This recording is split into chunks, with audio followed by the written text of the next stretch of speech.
দয়াল বন্ধু, এ বিষয়ে যদি একটু ব্যাখ্যা করেন। বৎস, তবে বলি শোন।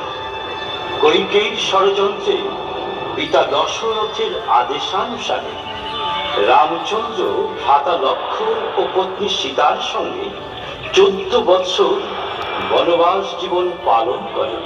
সেই সময় বনবাসে থাকাকালীন লঙ্কেশ্বর রাবণ ছদ্মবেশে রাম পত্নী সীতাকে হরণ করে নিয়ে লঙ্কায় চলে যান।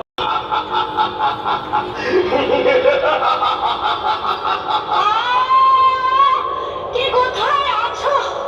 আমাকে বাঁচাও, রক্ষা করো। এই দুরাচারী রাবণ আমাকে হরণ করে নিয়ে যাচ্ছে। আমাকে রক্ষা করো, বাঁচাও, বাঁচাও।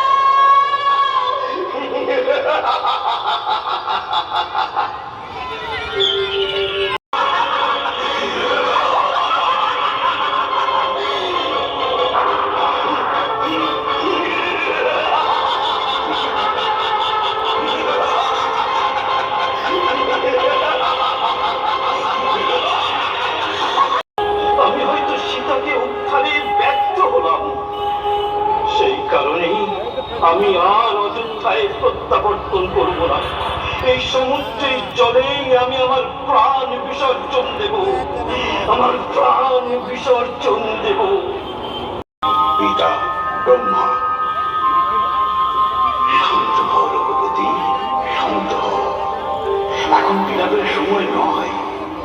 দশ মহাবিদ্যারূপী মা দশভুজার প্রথম করো, দেবীর পরেই হবে রাবণ নিধন। কিন্তু কিন্তু এই প্রথমে প্রয়োজন একজন ত্রিকালজ্ঞ ব্রাহ্মণ। তা না হলে অকাল বোধনে প্রসন্ন হবেন না দেবী। প্রভু, তাহলে এখন কি উপায়?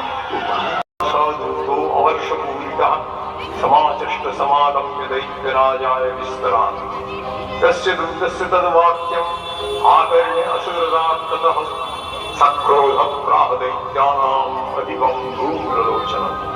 हे धूम्रलोचन आशु कंससैन्यपरिवारिणः कामानय बलात् दुष्टान् केशाकर्षणबिम्बलान् तत्परित्राणदः कश्चित् यदि वोत्तिष्ठते परः स हन्तव्यः।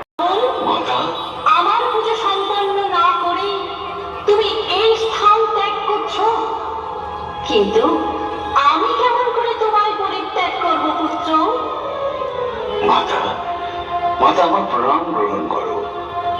তুমি তো সবই জানো, বৈকুণ্ঠে দ্বারলক্ষ্মী ছিলাম জয় বিজয় নামে।